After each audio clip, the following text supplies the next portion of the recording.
কোথায় কোথায় আমাদের সেটব্যাক সবই আমরা আসলে জানি।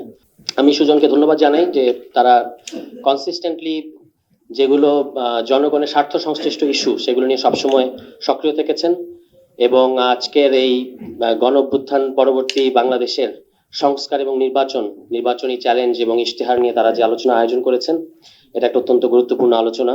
কারণ আমরা আর মানে 29 দিনের মধ্যে এই সারা পুরো বছর আমরা শুনলাম যে নির্বাচন হবে কিনা এই করতে করতে কিন্তু আর নির্বাচনে 29 দিন বাকি আছে মাত্র। এবং আমি নিজে একজন প্রার্থী, আপনারা আমার জন্য দোয়া করবেন।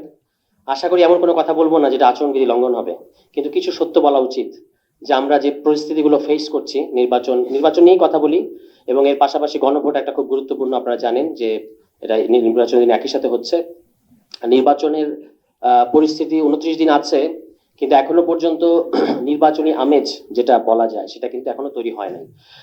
একটা কারণ এটা এটা হইতে পারে যে যেহেতু এখন আনুষ্ঠানিক প্রচারণা শুরু হয় নাই, কিন্তু আমাদের যে অভিজ্ঞতা সেখানে কিন্তু আমরা দেখি যে অন্তত 60-70 দিন থেকে একটা নির্বাচনী পরিবেশের মধ্যে বাংলাদেশ ঢুকে যায়। এবার সেটা হচ্ছে না, এখনো পর্যন্ত 29 দিন আগে আমরা জনসংযোগ ইত্যাদি করছি, কিন্তু সেটা মানে জনগণের মধ্যে যে একটা আশ্বস্ত করা জনগণকে নির্বাচনটা 29 দিন পরেই হচ্ছে, সেটা জনগণ আশ্বস্ত এরকম আমাদের কাছে মনে হয় না। কারণ জনগণ এখনো প্রশ্ন করে যে নির্বাচন হবে কিনা।